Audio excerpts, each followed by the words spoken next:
Strictly Creative. My name is Garmamie, and my first guest here is poet, spoken word artist, Dane Swan. How you doing, Dane? I'm good. How are you, Garmamie? I'm doing good. Just give us a little summary of who you are and what you do. Obviously, you're a spoken word artist, but give us kind of a complete summary of that. Well, I'm a bit more. I think I'm a bit more than a spoken word artist nowadays.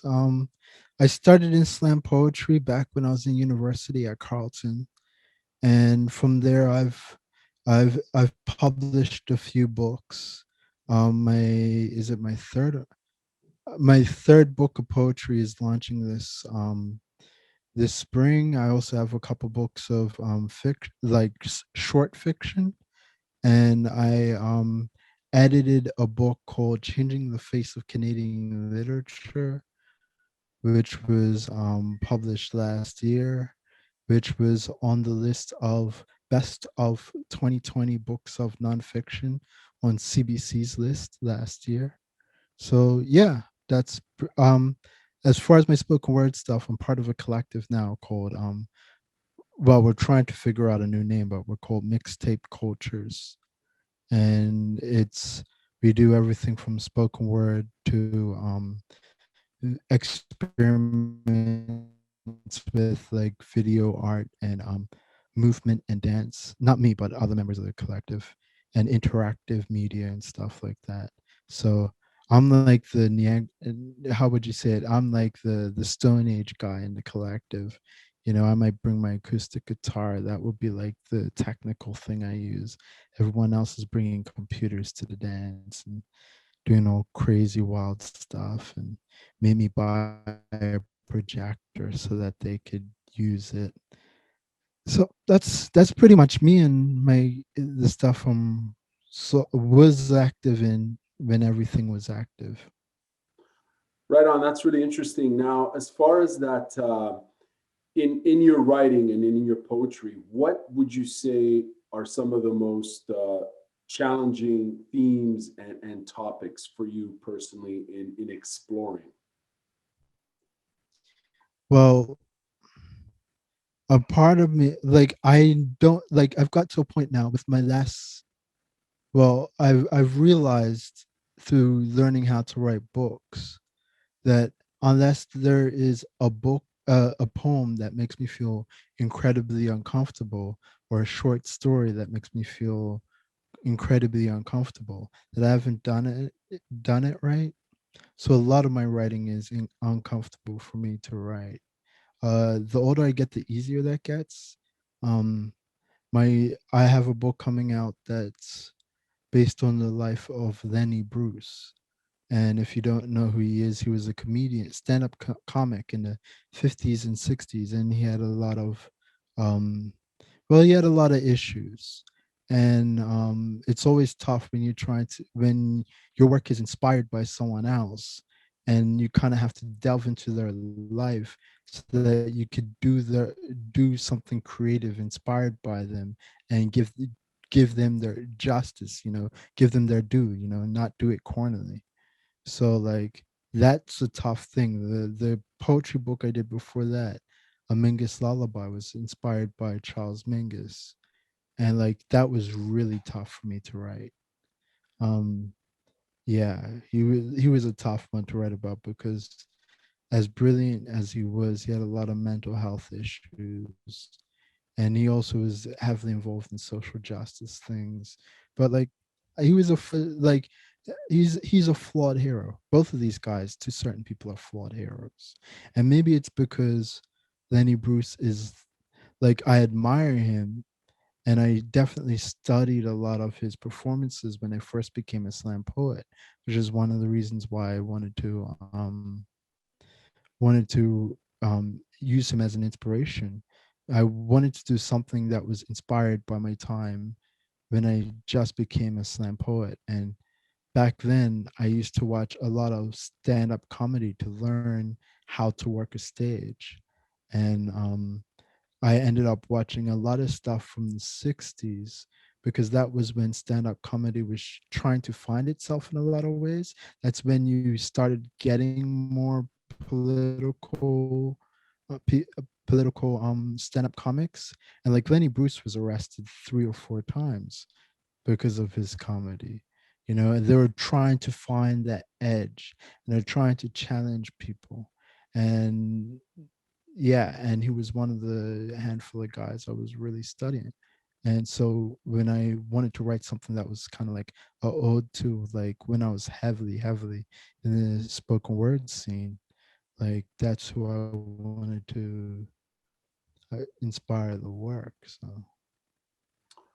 Really, I want to go back to some of what you just said there in terms of like the creative process. Can you talk us through how you create, be it poetry, be it songs, be it anything creative? What is your process? Is there, it's because it seems from what you've said that you really dive deep into it. You obviously do some research, as you mentioned, when you were starting spoken word, you were studying comedy in terms of comics' ability to own the audience and captivate them with words. So, kind of, can you give us some insight as to your process? well, I think research is incredibly important.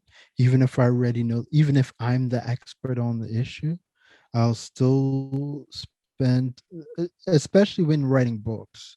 I like to have what I call library day, which is something that I prepare for in advance.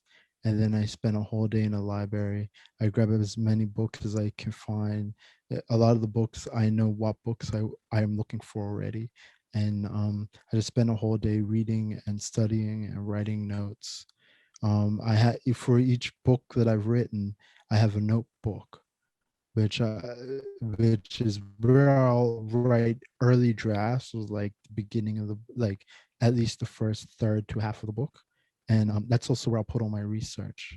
So like uh, I've just found as Google Analytics has become more and more of a thing, doing real research online has become more and more difficult because the things that shoot up the searches are whoever wants to spend the money or do the corny gimmicks to get their stuff in the front of the line, not the best information. And it actually becomes incredibly frustrating. It's it's not something that people talk a lot about, but it's basically destroying the internet as a research tool. And so I always have to, like when I'm doing research, I always have to start in a library and work my way out to like audio, documentaries, music, etc., etc. Before I even like, I have to know what I'm looking for usually, before I even type something down on Google, because Google will not tell you the truth. I had a book review, and this person was one of my books. This person was trying to be rude and very to the common person. It's read like they were complimenting me, but the whole thing was insults. Wow. And like there were a lot of red flags in that review. For instance, they got the number of wives that Mingus had wrong. And I thought, why did they get the number of wives that Charles Mingus had wrong?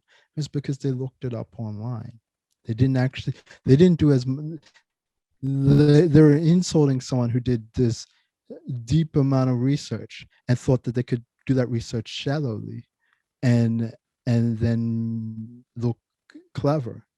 So, and what they ended up doing is they only counted all of Mingus's white wives and didn't count any of his black wives because his white wives were mentioned in Wikipedia. Which, by the way, Wikipedia even admits that they are not a research resource, but it's on the top of every search. So In terms of your process, do you find how do you keep yourself focused and disciplined? When you have a project, be it a book, do you like how structured is your approach? Do you have like a timeline and a critical path? Like, do you put on a project management hat on when you try to execute the development of a creative product, or is it more kind of just go with a particular kind of impromptu rhythm? Can you kind of characterize the process in terms of issues such as focus, discipline, motivation, and tempo? I think you have to split this into two different answers.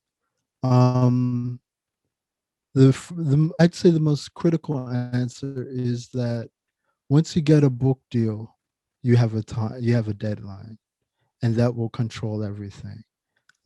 How you time manage to hit that deadline, and all that, and I can be bad at taking care of myself. During those periods of time, like I've been known to write for 20 hours a day. Um, Wow. Like 20 hours, like so 20 hours nonstop? yeah, yeah, yeah. Just writing and editing, double checking my notes, double checking my research. Like, because poetry is like a line by line process.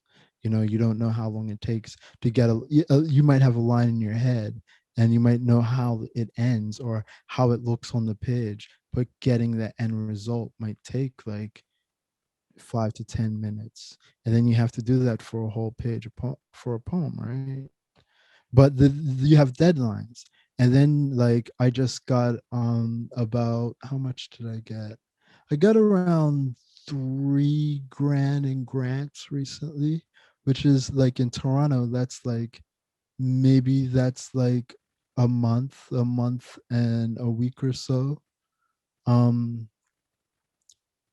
for and I mean in time, that's how much, that's what grants really are. Grants aren't money, they're time. And so I'm trying to rewrite a manuscript, a short middle grade novel that I wrote, well, novella, novel, whatever you want to call it.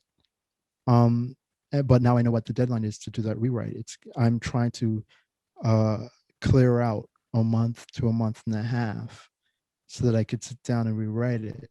And that's how deadlines work. It's always, a lot of the time it's deadlines, even if it's something that's free.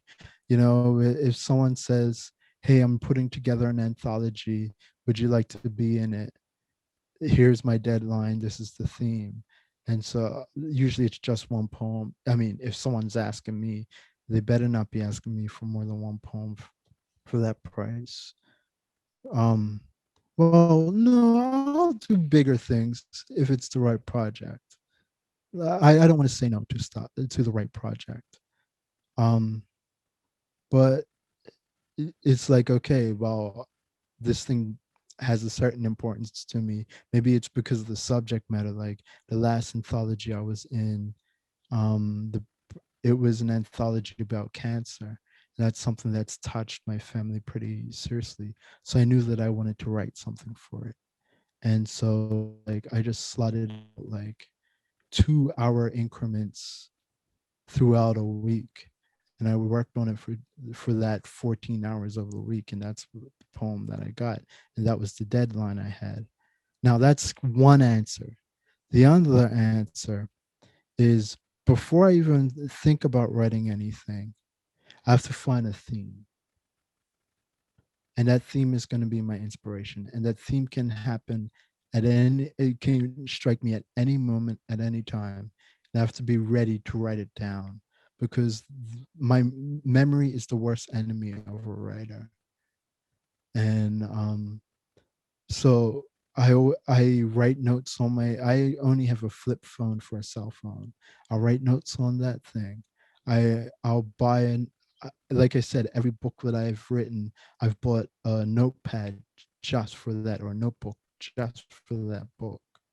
So but first you have to find the idea, whether it's being inspired by someone like Charles Mingus or Lenny Bruce, or if it's an idea for a story based off of a conversation you had. Like my novella Tuesday is basically just, it was based off of a conversation I had with someone I used to be friends with. And like I have my short story collection.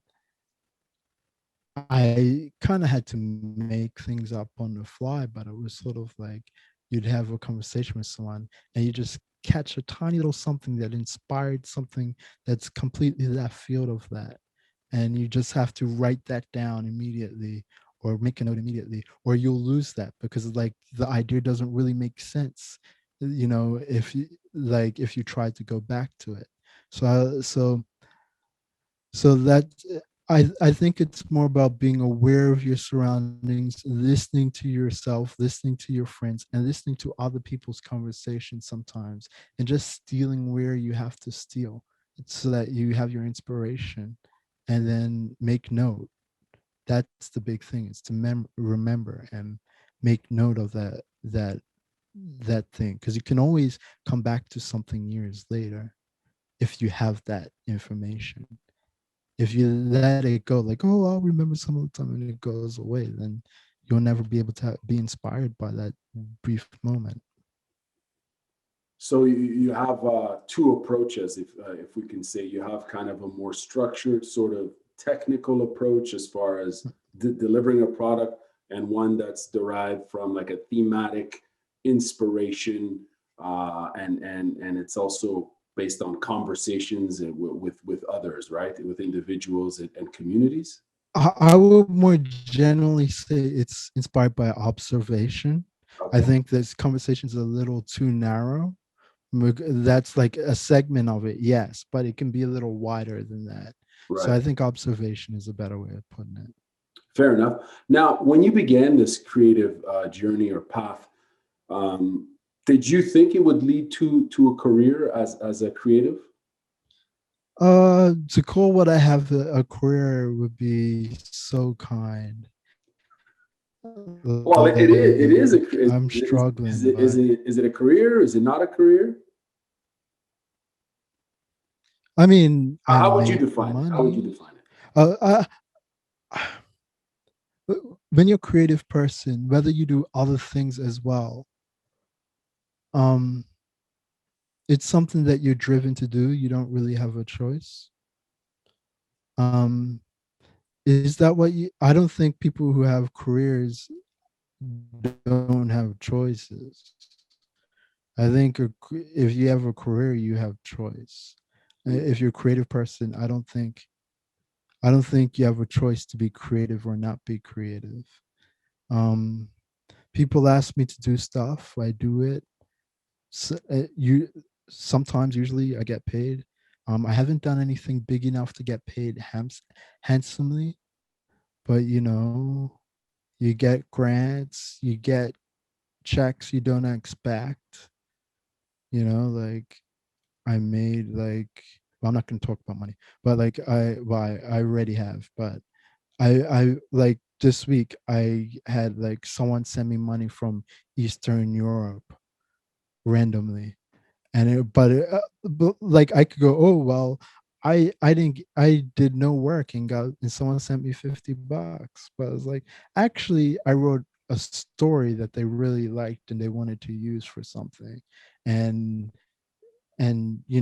that's just, it's weird, like I can't explain it, because in other fields of work you don't do work on something, get paid pennies, and then years later you're still sort of getting residuals even if you don't expect residuals. Like it's hard to explain. And I haven't worked, like I said, I haven't worked on a big enough project for me to say, oh, this is my career, even though like if I sat down, like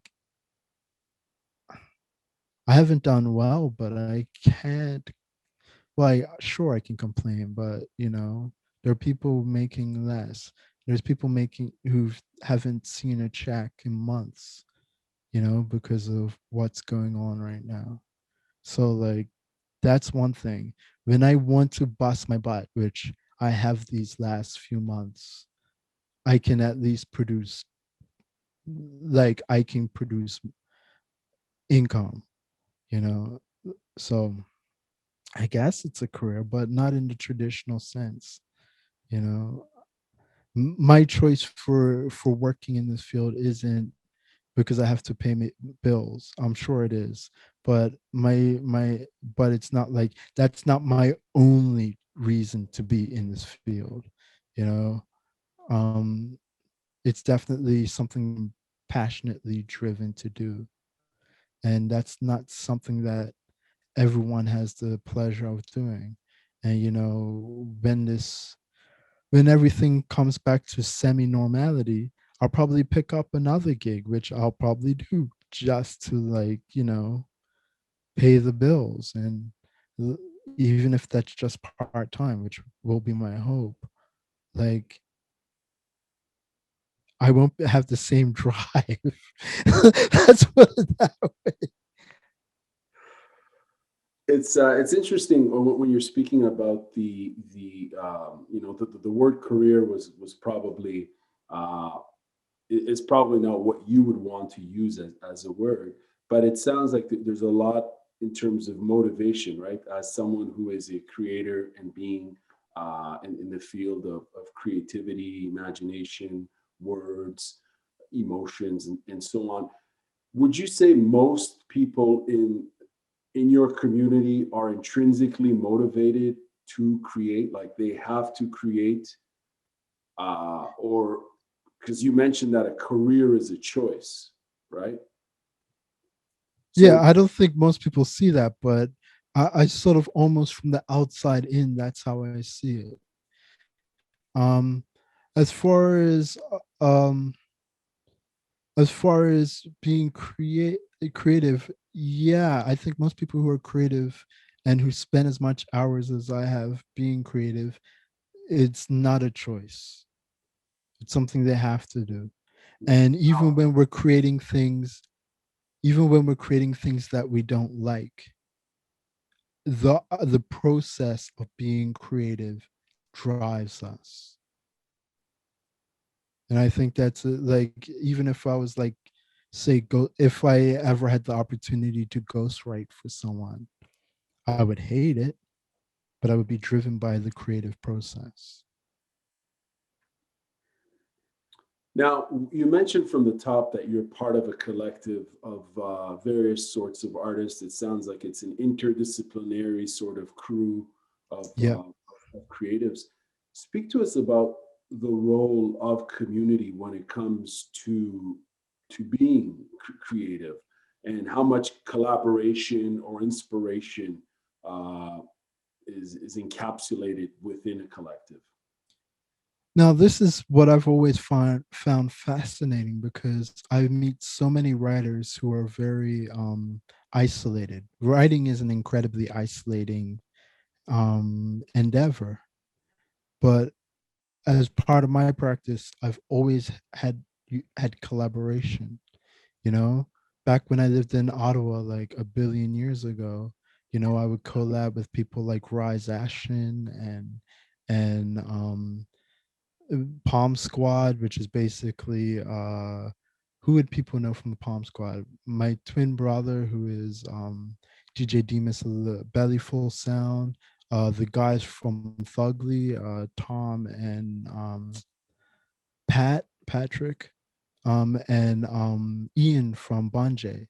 So like we had like a DJ crew, and then I would like, and even when I came here, like I would regularly collaborate with my man from Brampton, Soulful Staccato, and we have our own thing, Soldierous Productions. We put on events like slam poetry events, and did a bunch of music together. And hopefully we revive that. Well, I want to revive it as more sort of like a cooperative record label. Um, so like I've always, like, even if I'm doing this really isolating thing, I've always had a collective that I've been a part of, that like we're branching out and doing different things, whether it's entering DJ battles with Palm Squad, or putting on a show with the guys we used to co-promote shows when we were Palm Squad, or working on a song with Eric Rise Ashen, or whatever it was. I always, and trying to fit in with Anthony Banfield and his circle. And like I've always been trying to, like, sort of weave that, because there's something to having a balance that like is really important to me. um yeah, and like that's really been on my mind recently because I've been remembering conversations I had. And I a friend of mine and I had a conversation with a really famous author once, and like we were at a fancy dinner for an award, for like a literary prize. And I was talking about how part of my writing process involves, you know, stepping away and having breaks and mental health and all that. And this author was just like, I can't step away because I have to write. And like, I understood that, but I didn't understand that. And throughout this whole everything that's happened, I'd say the last couple of years, I had huge gaps where I wasn't writing. And because I was like working on the anthology for Guernica, like editing, I was editing other people's writing, or I was working on various other projects. My friend and I, Liz, we have a website, We Are Still Cool.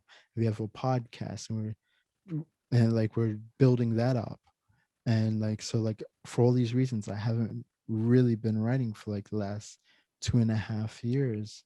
And like that conversation came to my mind, and just like I started to see that clearly, why some people are just like, nope, this is what I do, this is my goal in life, this is everything, I'm not going to take breaks, I'm just going to write, that's what matters. And like, power to this author. And like they're super, like they're one of the people who like, who's a person of color, who's big in the literary scene, who doesn't necessarily have all the pieces of paper that a lot of the other big writers have. So like they can now, but initially they couldn't network their way through the system. So like, yeah, yeah, I get that. Like I'm in the same place, you know. I don't have a I barely graduated my BA. I don't have a master's degree. You know, I have connections, but it's connections that I've gotten because I've been shortlisted for a pretty major literary prize. And I've gotten on like the CBC list and stuff like that. And but that's like pure effort. That's not connections. And like to do that, you kind of have to have a certain drive. But I've never really assessed it the way that author had and come to that conclusion. As far as being part of that, that community, and particularly collectives, as a way to kind of to energize your creativity, how much beyond that is involved as far as refining your process, be it in the creative process, or so in testing out ideas and getting feedback from members of the community, regardless of their genre or style of art, because you mentioned you roll with all sorts of different creatives, musicians, visual artists, and so on. Yeah, I'd say that 100% of it, like 100% of it is because writers can be highfalutin jerks who think they're smarter than everybody else, and they'll surround themselves with like-minded people, and they'll get book deals because of who they know, not the quality of their writing. And I like the idea of having people around me who put me in my place, having people around me that will tell me when my writing sucks, having people around me who are regular people who will tell me, excuse me, who will tell me if they would read that as a regular person. Because you like most people, most authors, they get their advance, they get their book, and then the book doesn't sell. And they don't really do anything to sell the book. And when a book does sell, like for poetry, like a good selling book in poetry might be like 1,000, 2,000 copies. A good selling book of fiction might be, well, is a much bigger scale, right? And so, particularly in poetry, a lot of these guys, they'll get their book, they'll get their advance, or they'll get a bunch of free copies, and they'll slowly sell those. And when those are done, they're done. They might sell like 5 to 10 copies of their book, and like seriously. And but like they get on all the right lists because they know all the right people, and they're happy. And then they get their professor gig, or their whatever you call it, when a TA gig or whatever, and like they call themselves writers. They're not really writers. They're not putting in the grind. Whereas when I get a book, I don't know if I've actually sold more than like probably around 800, but like most of that would be like from my hands. like like when Amingus Lullaby launched, I did readings in, wow, wow, when it launched. We'll just stay with when it launched. I did readings in Toronto, in Ottawa, in Montreal. I did a writing workshop in New Brunswick, and then came back to Toronto to do more gigs. And then like I basically read all of Southern Ontario, like for various projects like Hamilton, London, the usual. I haven't been to Windsor in a while, but like I used to do gigs in Windsor quite a bit too. So it's like these guys aren't doing that. So like that's the reason why I get, honestly, that's the reason why I get book deals, because publishers know that I'll sell my book, or I'll put myself out there so that there's media and attention towards my books. Like it makes it easier when I'm as aggressive about my books as they're trying to be aggressive about the books. Well, it shows, a willingness to get after it, right? And the need to market oneself. I think Yeah. every creative, I think, there has to be that gusto to want to pursue it beyond. Because I mean, I don't know what your thoughts are on this, but like when one creates, they create a product, it's an artistic product, but there's more to the process than just the creation, right? There's the Yeah. marketing. Yeah. And I would also point out, like, at the very coldest level, we are salesmen. At the coldest level, we are we have our product is our art, and we're selling it. So it has to be something worthy of selling. If you make something so elite that the only people who understand are 5 people with PhDs, that is not a good product. It needs to be a product that that person with the PhD wants to read it, because it is of a certain literary quality. But a regular person who doesn't even read poetry has to be interested in it if they pick it up and read it. You know how many times I've spoken to people and they said, "Oh, my son, oh, my daughter picked up my copy of your book and I can't get it back from them." That is what you're supposed to be doing with your writing. Just as much as you're supposed to get the person with the PhD going, "Oh, I see what this person's doing with their work. This is clever here. This is interesting here. This is an idea that I might want to steal here." Like, and this is what I think is lacking with a lot of Canadian literature. And a lot of that is because of, maybe there's too much government funding, but like, I mean, I use government funding, so I can't complain that much about that.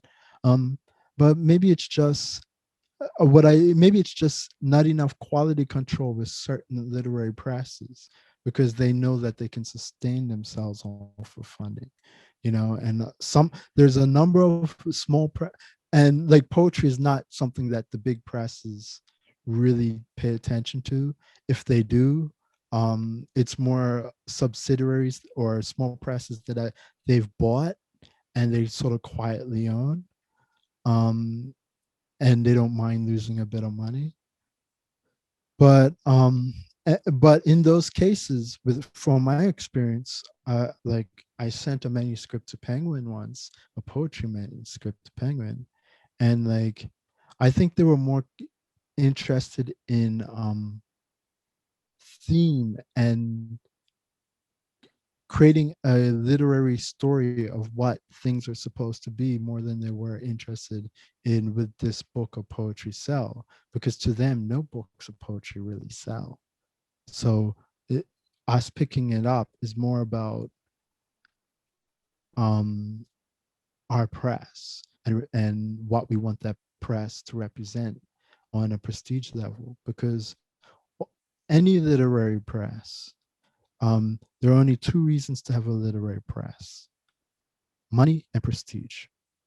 So you're either both of them, one of them, or you're not a literary press. You know, you're eventually going to die. Or your vanity press pretending to be a literary press. Um, yeah, and apparently Penguin doesn't see any prestige in my writing. 'Cause like, no, that was interesting, but we really like this, and this about that manuscript, but we're gonna go to someone else. And I was like, oh, okay, cool. But just keep hustling. Now, in terms of that hustling, and we're there's so many different tactics and I suppose overarching strategies that different entrepreneurs and creative entrepreneurs uh, try to explore and execute. Leveraging social media, particular platform, online sales tactics, this, that, and the other. And a lot of that takes research and development, I suppose, and some professional development. Yourself, from what you've seen of your community, writers, poets, and so on, how much of that is done regularly? That sort of willingness to try new approaches and reinventing the business model, if or approach. I don't think it's any of the more modern ideas are properly leveraged. Like I'll send a book to a publisher and tell them, okay, let's do this, and this, and maybe a third of that is done. What I believe, first of all, when we look at the age groups of people who are actually reading books, beyond who are reading like young adult novels and stuff like that, um, it skews older. Yet we try to market, we like literary presses generally send all their books for review to literary magazines, which makes no sense because the only people who read literary magazines are writers. They're not readers. So one thing that I've spoken about to presses that I've worked with is send them to regular newspapers. Like people send stuff to the Toronto Star because like the Star has a review section, which is dramatically shrunken. So like those connections are sort of hurting right now. But like I got the best write up for Mingus Lullaby from like a local paper in New Brunswick. And because it was like the local paper for, I believe, Fredericton, it also somehow reached Moncton because it got that newspaper gets distributed in Moncton as well. And like that's a huge reach. That's miles. That's hundreds of thousands of people reading about me doing a writing workshop and about the book that I've worked on, and that wasn't my press that got me that all that got me that attention, or their PR staff. That was a friend of my mom who was helping me organize the workshop, was trying to promote the workshop. So she just did what she does when she works out of the uh, she works at the community center in her community, obviously. And like she just did what she usually does. And since the community is 40 minutes outside of outside of Fredericton, you send stuff to the Fredericton newspaper. This is what you do. And like, yeah, that got me more, that got me more pressed than anything that Guernica did for that book. And it was just like, that's what we have to do. Like, if a person's doing a reading in London, you contact the London, whatever the paper is in London.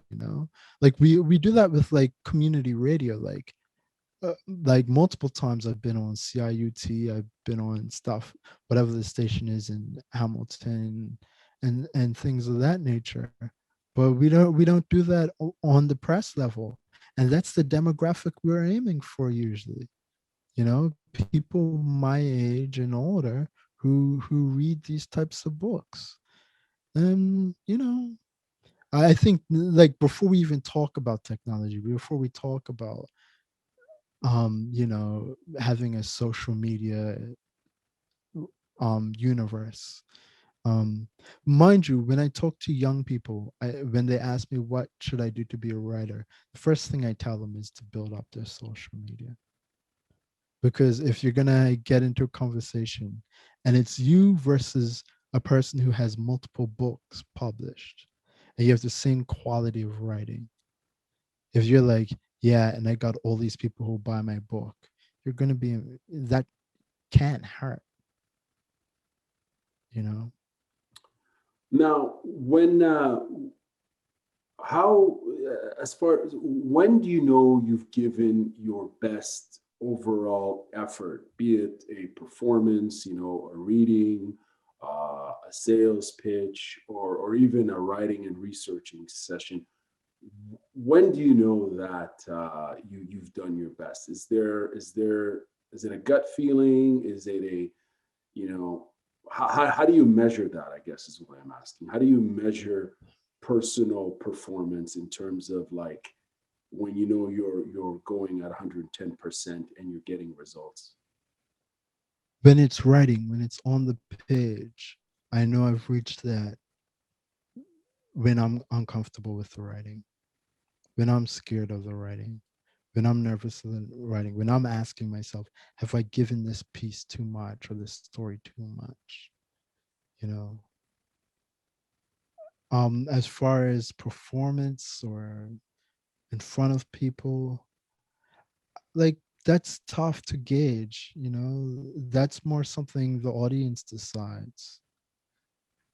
You just try to if you're doing a work from memory, you just try your best to memorize. You also, one thing that I've always done, what I used to do is, when I had a big show coming up and it was a piece that I was memorizing, I would go to open mics and I just butcher the piece, so I would know what would the worst situation be in front of an audience. um but like, most people don't have in them. So like, what I would suggest is memorize the piece, but also figure out what you can cut out or what you can change if you start forgetting the piece. What are the, like, every poem I've written has like a certain amount of points or lines that I always want to hit. And if I mess up the stuff in between, once I get to those points, no one will notice that I've messed up. So that's what I would recommend with other writers, is making sure that you have those points. I'm sort of not getting to your point, but uh, when it comes to performance, it's not really about me, it's about the people. And the reality is, even with my answer with written work, like, when I went to, this is going to sound kind of la-di-da, but like, I that's the nature of being a writer and being on the literary side of writing.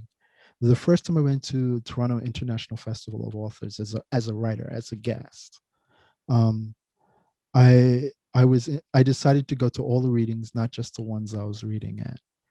And people would always say, "Oh, when after it's published, it's not yours, it's the readers, yada yada." And I thought that was such nonsense.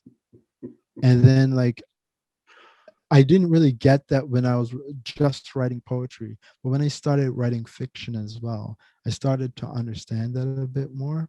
It's like, I'm not the judge of a lot of this stuff. As a creative person, we are not the final judge. The final judge is the audience. It's the people who read, it's the people who take in our work, you know? So like they'll tell me if I'm doing something 110%.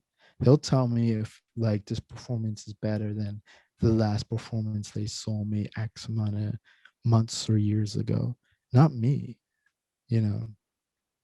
All I can do is try to be passionate, try to translate the work that I've written to the audience as well as I can, and let them figure that out.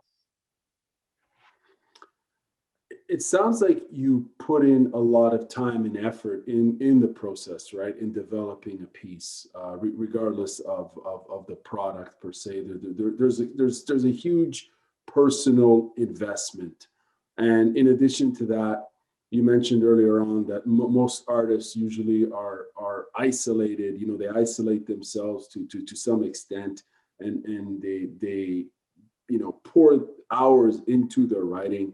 You mentioned 20-hour writing sessions.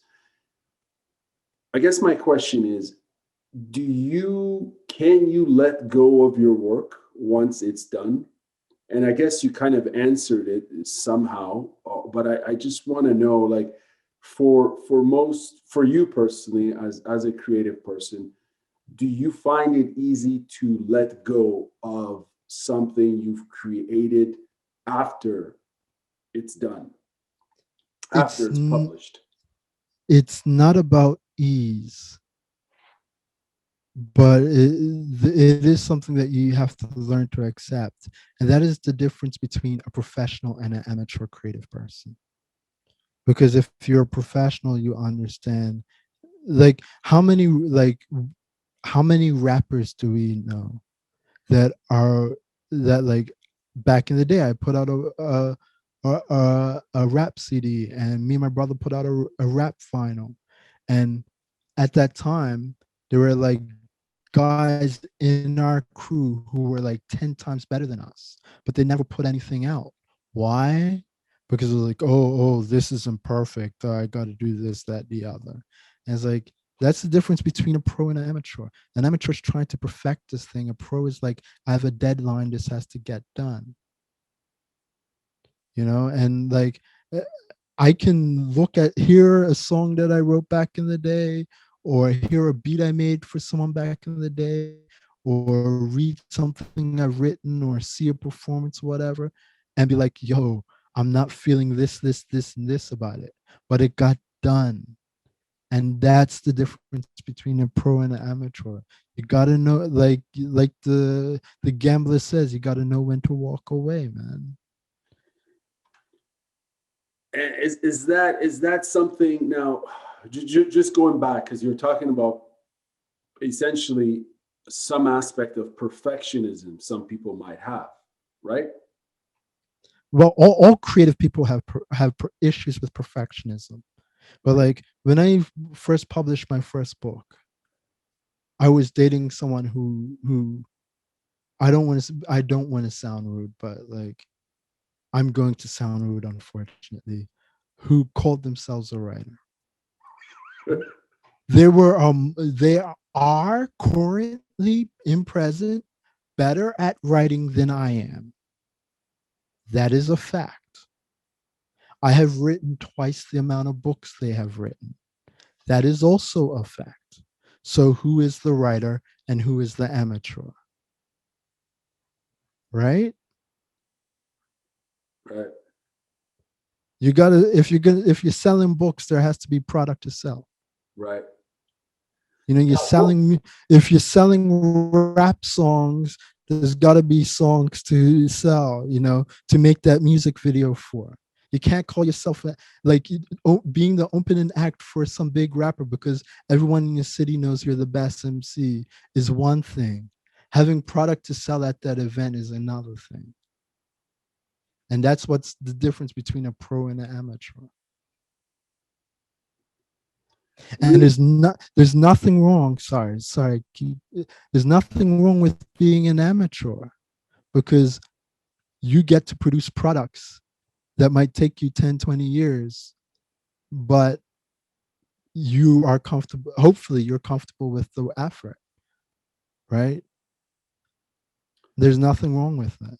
I straight up, I got to tell you that this is really important stuff that you're saying. I think because at the end of the day, it is a business, right? Um, and people can decide whether they want to pursue it, quote unquote, as you mentioned, as a professional or as an amateur. And it takes the learning is always continuous, I would imagine, which Yeah. kind of leads to the next question I had in mind is, from what you've seen, what hinders an artist's creative development and their maturity? What hinders it?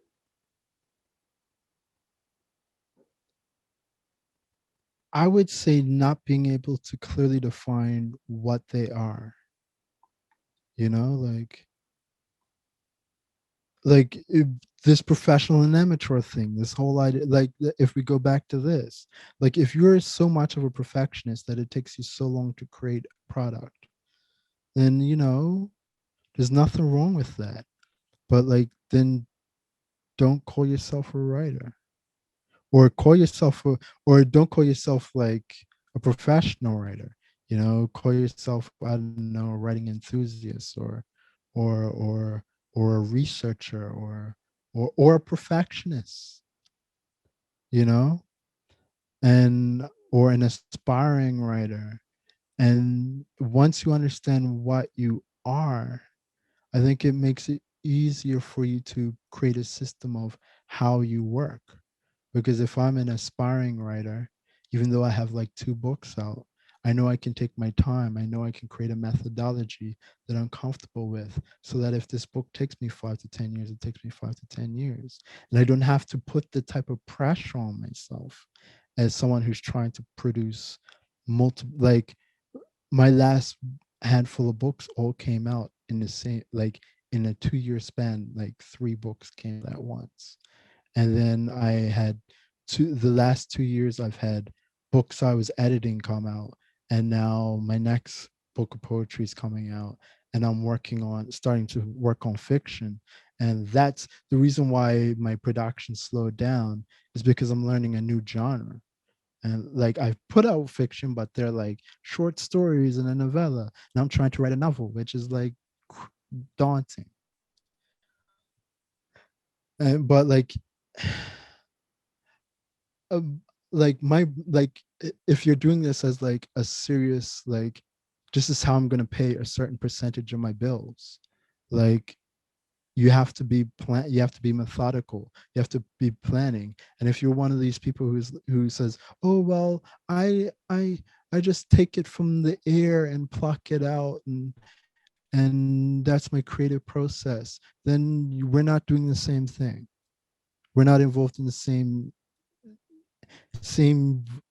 version of art.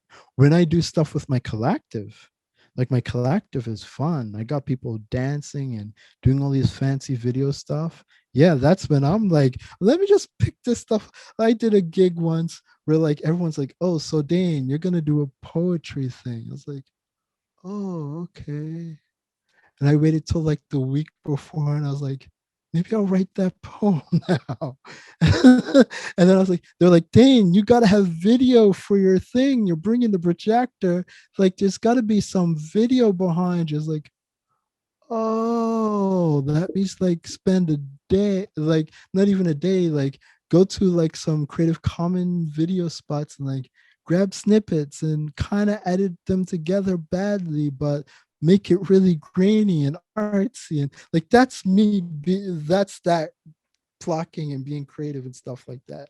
But when it's like, okay, Dane, here's the deadline for your book, or here's your grant money, make that book so for your report, like then it's business, different formats, but I understand that, okay, this is me being like this is my the hobby creative me, and this is the professional writer me. And I don't think a lot of people do that. A lot of people go, oh yes, I put out 2 books and I'm a poet or I'm a writer. And then you talk about the writing process and it's like pluck, and it's like you're aspiring poet, your poetry is really good, but like you're not putting in that work.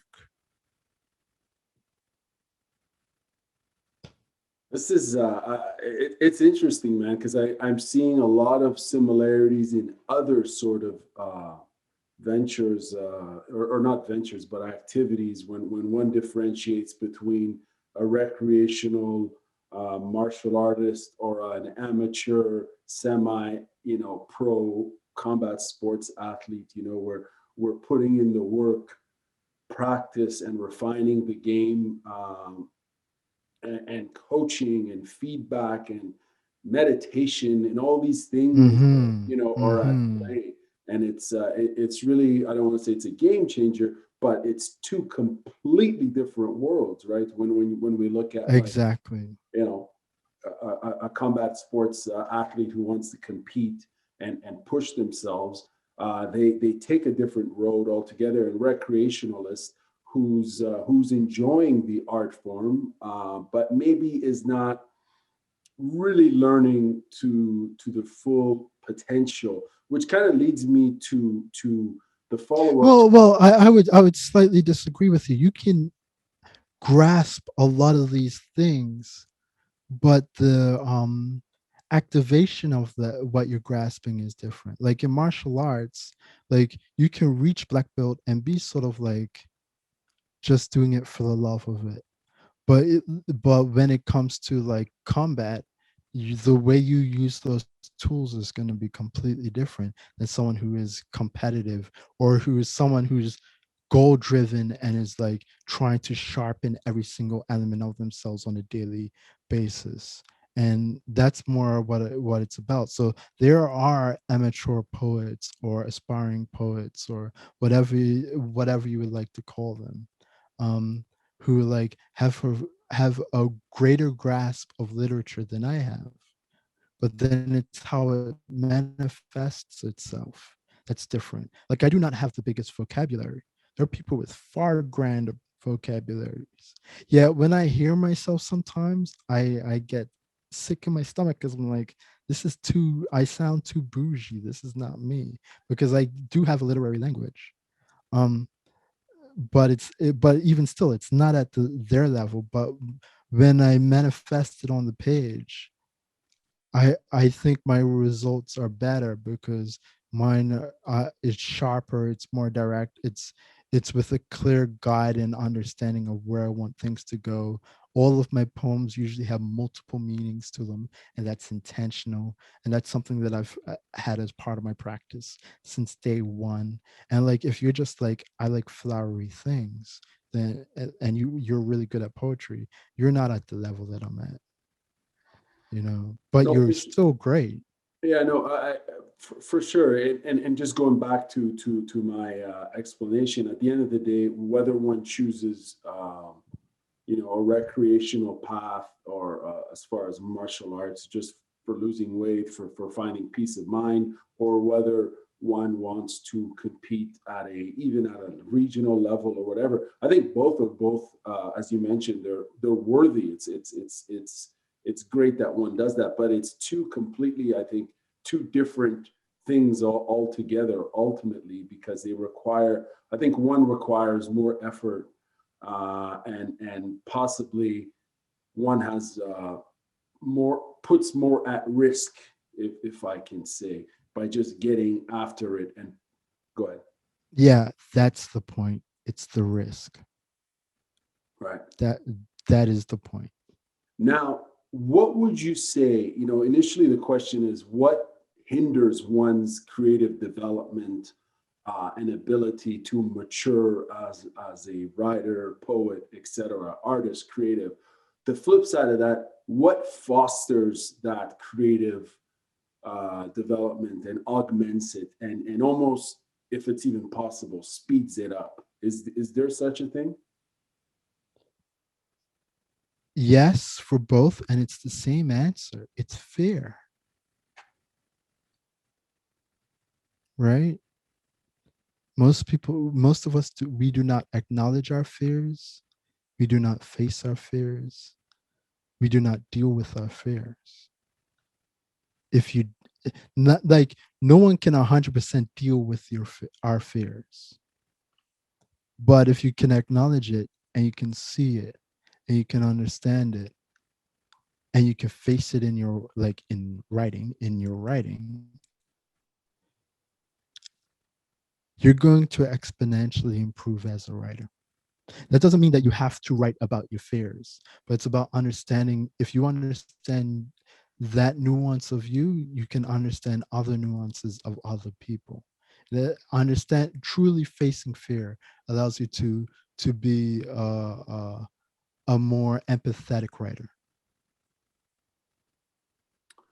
Man, that's really fascinating there, as far as, growth, you're tying that maturity and that personal and professional growth through one's own willingness to confront and see their fear and I guess address it. That's I could totally see how that's a holistic approach in one's not just professional development as a writer, but potentially even personal one, as you mentioned, like when you explore the nuances of one's art form. I was going to ask you this, but you've given so much. You've answered this question throughout this interview here, which is a common question: is what sort of advice would you give to creative people? You've given a lot in this interview, but if there was one piece of advice, My greatest advice I could tell someone is don't be creative, don't. conform. Like don't be creative, conform. Like if you want an easy life, if you want a comfortable life, don't be creative, conform. Do like be a peg for a round hole. Now, with that put aside, if you want to go against the grain, if you're ready for the hardship, and some people like if you come from money, like it's okay, like you're gonna have an easier time at this because you have something backing you up. You have an insurance plan. But for the rest of us, we have to understand that this is not the correct path. This is the path like when we're kids and we're in high school or middle school or whatever, and the teachers are like, oh yeah, the path less taken, that's the path you all should take. They're lying to you. They didn't take that path. That's why they're school teachers. Wow. And like the school teachers I know who have taken that path are the ones that have had to like move to multiple schools so that they could find the right school for them to be a school teacher. But if they're just like any school, it doesn't matter what school, I'm in the school and now I'm lying to kids telling them, oh, take the path last taken, they're lying to you. So if you're willing to take the path least taken, like you're going to need to be patient and you're going to have to understand that failure is just something you're going to have to learn how to deal with. If you're bad with dealing with failure, this is not for you. Go to the other path. Like I see people, oh, I didn't get this. I didn't get.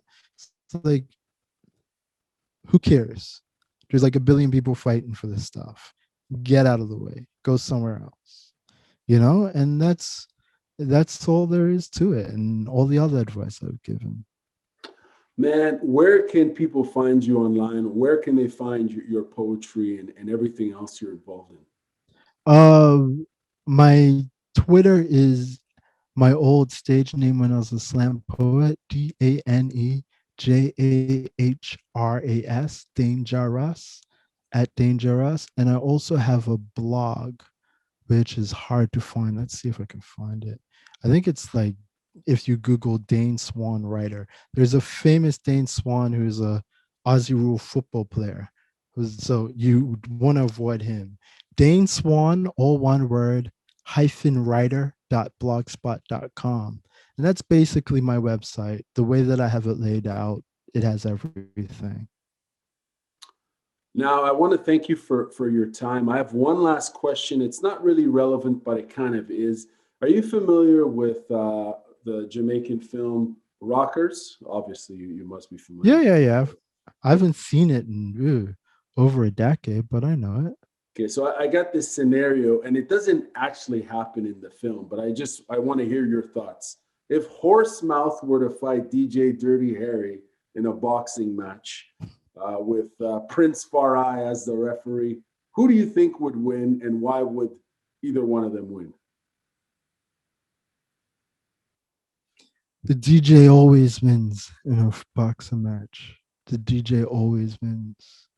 Like, from my experiences back when I was a DJ, like, you get records stolen from you, you get drunk people trying to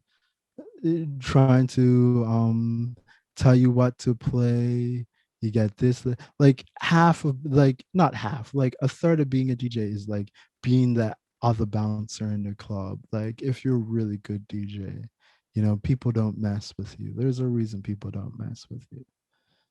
So that's all I'll say. You don't mess with the DJ. You heard the man. All right, thank you very much for your time, man. This has been awesome, and take care, and maybe we'll do this again. Yeah, man. Definitely.